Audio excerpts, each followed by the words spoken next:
Consistently profitable, what we're all after.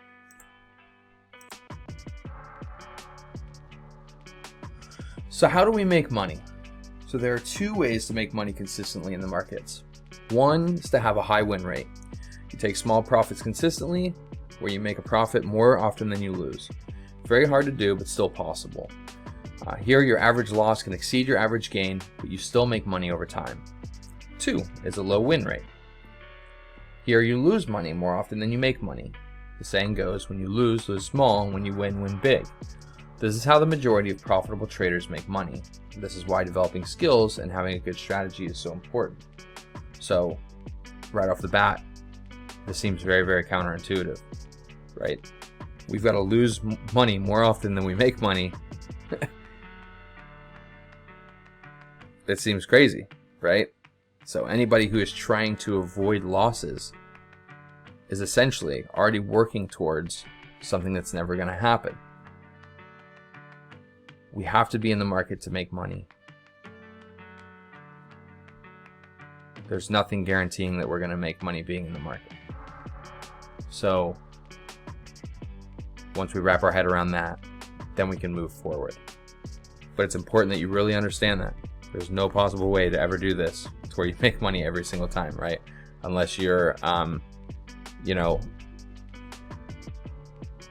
guys that are trading, they're not trading, right? It's artificial intelligence that's trading and it's scalping pennies off of each transaction, right? Those guys they make money on every single one. And the ethics behind that are debatable, but that's the only time that that's going to happen.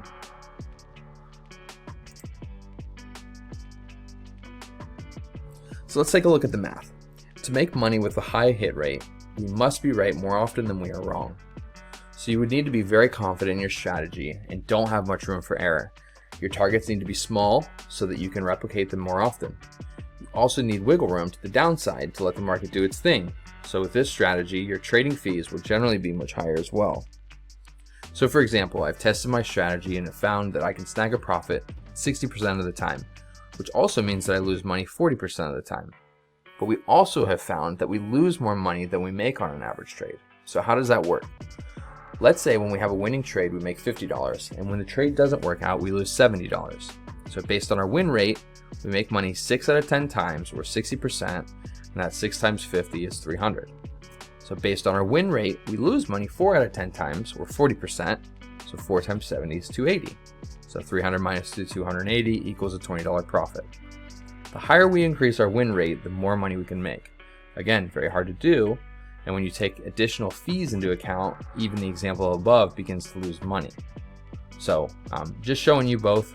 This is not one that I particularly recommend, but I do know people that make money like this. It's extremely intensive, and most people don't. They're just not successful at it. And it's in the scalping category, and it's just, in my opinion, it's not worth your time. So.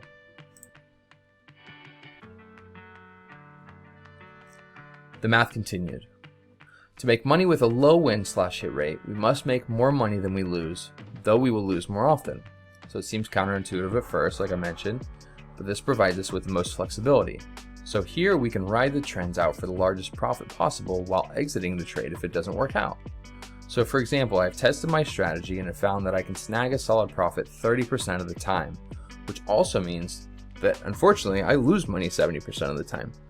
And this can mess with your psychology when you have 10 plus losses in a row. So proper mindset and understanding your strategy is, I say very important, it's extremely important. It's everything, right? If following your strategy after you've tested it and you've determined that this is the best way forward, and getting an idea of approximately how many losses can happen in a row, you can't start changing things when things go sideways. You have to understand of what's normal, and that's where just consistent execution comes in. But it can really, really mess with you if you don't understand this.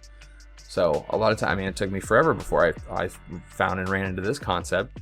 And it's like, okay, well, you lose 4 or 5 times in a row and you go, oh, something's wrong, I need to change something. When not really, right? 10 losses can be absolutely normal. you know, just like 10 wins could happen, right? In my opinion and in my experience, the 10 wins in a row hardly ever happens, but it does, right? It's part of, it's just the way that standard deviations work, right? And the way that statistics work. So let's say when we have a winning trade, we make $150, and when the trade doesn't work out, we lose 50. So based on our win rate, we make money 3 out of 10 times, or 30%. 3 times 150 is 450. So based on our win rate, we lose money 7 out of 10 times, or 70%. 7 times 50 equals 350.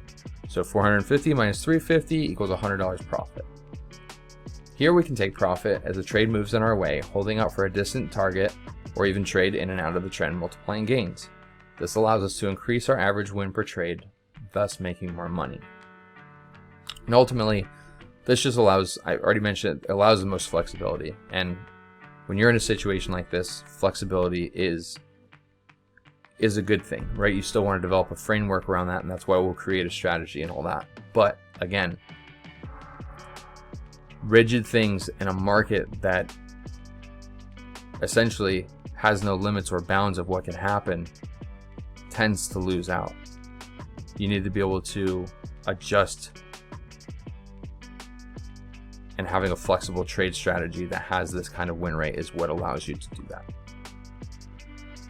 Like I said, when you lose small. When you win big. That's the way forward.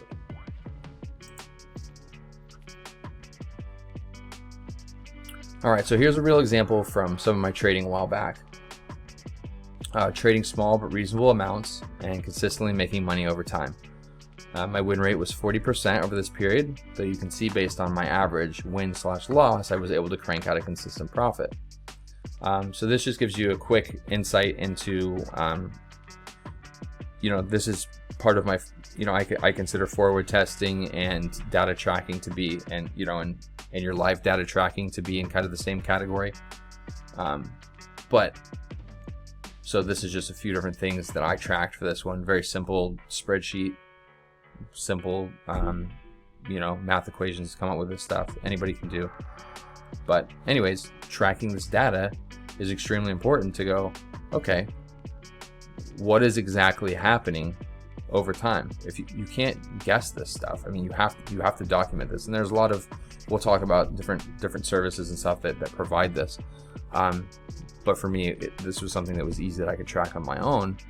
And so here we see it. So we've got, dates, whether it was a win or loss, and that's how this versus this is what gives you your win percentage. Same thing here. These numbers for the win amount, loss amount give you your averages for your win and loss.